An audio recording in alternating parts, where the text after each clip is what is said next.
और अनुष्ठान करने के लिए बिठा देता है और कह देता है कि अगर इस बार बच गए, हम जीत गए तो तुम मालामाल हो जाओगे, और अगर हम हार गए तो तुम्हारा सिर धड़ से अलग कर दिया जाए।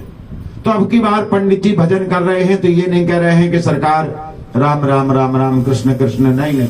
इस बार पंडित जी कह रहे हैं कि सरकार एक बार हमारी रक्षा करने को आप हार जाओ। भगवान ने कहा हारेंगे तो नहीं और तुम्हें भी नहीं हारने देंगे। इस बार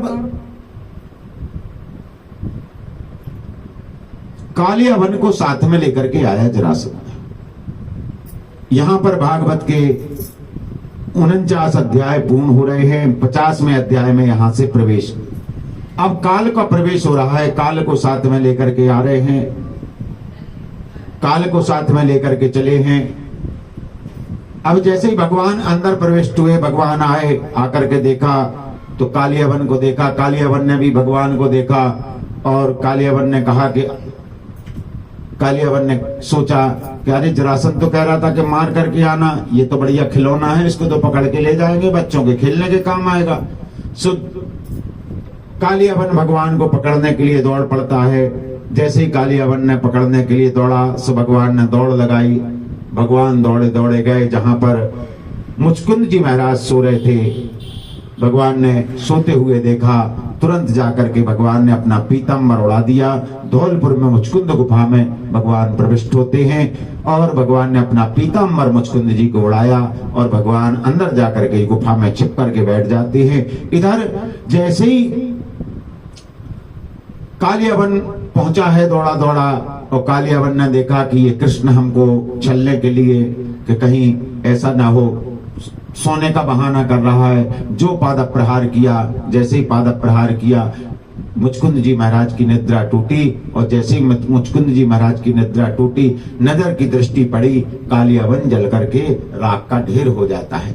अब कालियावन राख का ढेर हुआ।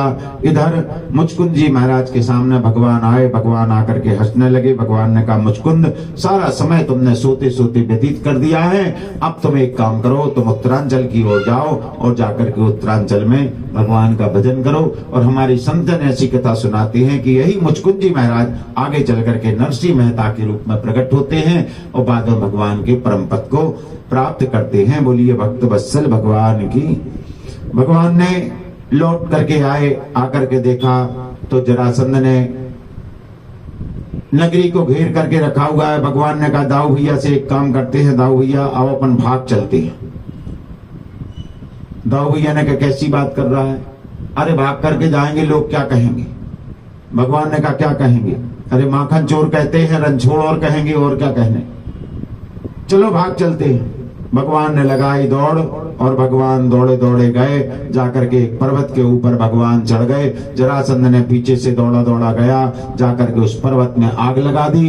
दाऊ भैया घबरा गए कि अब क्या करें। कन्हैया ने कहा, चिंता ना करो, और कन्हैया दौड़े दौड़े गए, जाकर के सागर में छलांग लगाई, और सागर में छलांग लगा करके भगवान सीधे चले, और जाकर के सागर के मार्ग से पहुंच गए द्वारकापुरी में। और द्वारकापुरी में भगवान अब पहुंच गए हैं तो 11 वर्ष ब्रज में लीला करी, 14 वर्ष मथुरा में लीला करी, आज 25 वर्ष के हो गए। सो भगवान द्वारकापुरी में प्रवेश करते हैं, 25 वर्ष के द्वारकाधीश बन करके बैठ जाते हैं। बोलिए द्वारकाधीश भगवान की। आज से भगवान द्वारकाधीश बन करके बैठ गए। इस प्रकार से बड़ी विचित्र लीलाएं भगवान की चल रही थी। और अब यहाँ पर भागवत के 49 अध्याय पूर्ण होते हैं। अभी तक भगवान की जो लीला चल रही थी, यहाँ पर बंसी की कथा चल रही थी, और अब जो है वो सुदर्शन चक्र की कथा शुरू होती है। यहाँ से भगवान का लक्ष्य है विनाशाय दुष्कृताम। अब भगवान दुष्टों का विनाश करेंगे। अभी तक परित्राणाय साधु नाम, अभी तक केवल साधुओं का, संतों के ऊपर जो कष्ट था उनको दूर करने का प्रयास किया, लेकिन अब दुष्टों के विनाश का समय आ गया है। तो भगवान 25 साल के है गए, बैठे बैठे विचार कर रहे हैं कि देखो भविष्य के बारे में सोच रहे हैं कि राजन, एक दिन ऐसा हुआ कि भगवान गए कुंदनपुर में और रुक्मणी जी का हरण करके लाए, और भगवान ने रुक्मणी जी के साथ में विवाह कर लिया। परीक्षित बोले, सरकार सुना दिया आपने? बोले, सुना तो दिया। परीक्षित ने कहा, सरकार ऐसे काम नहीं चलेगा, मैंने तो सुना है, जरा विस्तार से बताइएगा। तब परीक्षित जी महाराज, सुखदेव जी महाराज कहते हैं कि हम आपको विस्तार से सुना रहे हैं कि भगवान की शादी कैसे हुई, क्योंकि भगवान के जितने भी विवाह हुए वो सब इधर से उधर भगा भगा करके भगवान ने विवाह किए हैं। तो चलो हम तुम्हारे लिए बड़े विस्तार के साथ में इस कथा को सुनाते हैं कि एक बार भगवान बैठे हुए थे उदास मना कि नारद जी महाराज पहुंच गए। नारद जी महाराज जब पहुंचे तो नारद जी महाराज ने भगवान को मुंह लटकाए हुए देखा, प्रश्न कर दिया, महाराज क्या बात है, ये चेहरे पर 12 क्यों बज रहे हैं? तब जाकर के भगवान ने कहा, नारद अब 25 साल के है गए परंतु अपनी तो काऊ की चिंता ही नहीं, क्योंकि दाऊ भैया का विवाह तो पहले ही हो गया था और अब हमारा कोई काय को पूछेगा, और वैसे भी अपने चरित्र पर तो बचपन से ही 12 बज रहे हैं। नारद जी ने कहा, महाराज अगर आप आदेश तो करो, लाइन लग जाएगी। भगवान ने कहा, नारद लाइन लगे बाद में, पहले एक की जुगाड़ तो लगाओ। नारद जी ने कहा, आप आदेश तो करो। भगवान ने कहा, क्यों, कहीं कोई है तुम्हारी नजर में? तब जाकर के नारद जी महाराज ने कहा, महाराज भगवान भीष्मक सुताम रुक्मणी रुचिराननो राक्षसेन विधानेनो उपमेयम इति सुतम। महाराज भीष्मक जी की बेटी रुक्मणी सर्वथा आपके योग्य है, अगर आप आज्ञा करें तो मैं जाकर के निवेदन करूं। भगवान ने कहा, जल्दी करो भैया। तुरंत नारद जी गए कुंदनपुर में और सीधे कुंदनपुर के महाराज भीष्मक जी महाराज के साथ में पहुंचे और भीष्मक जी महाराज से अपने भगवान द्वारकाधीश के संबंध स्थापित करने की बात कही, और भीष्मक जी महाराज ने भी भगवान को अपनी बिटिया के योग्य वर मान करके संबंध तय कर दिया। अब रुक्मणी के जो थे वो 5 भाई थे, रुक्मी, रुक्मरथ, रुक्मकेशी, रुक्माली, रुक्माहु। इनमें जो रुक्मणी बहुत लाडली थी, इनमें जो रुक्मी नाम का भाई था, जब उसको मालूम चला कि हमारे पिताजी ने द्वारकाधीश के साथ में हमारी बहन का विवाह स्थापित कर दिया, संबंध तय कर दिया है, तो आकर के चिल्लाने लगा, पिताजी सटिया गए क्या? वो गैया चराने वाले से तुमने हमारी बहन का विवाह कर दिया? अरे उसके साथ में नहीं, हम किसी। अब जैसे ही ज्यादा बकने लगा तो भीष्मक जी महाराज मौन हो गए, और तब जाकर के भीष्मक जी महाराज तो मौन हुए। ये रुक्मी गया और जाकर के शिशुपाल के साथ में संबंध स्थापित कर दिया, तय कर दिया, और आकर के पिताजी से कहने लगा, पिताजी परसों बारात आ रही है, तैयारी कर लो।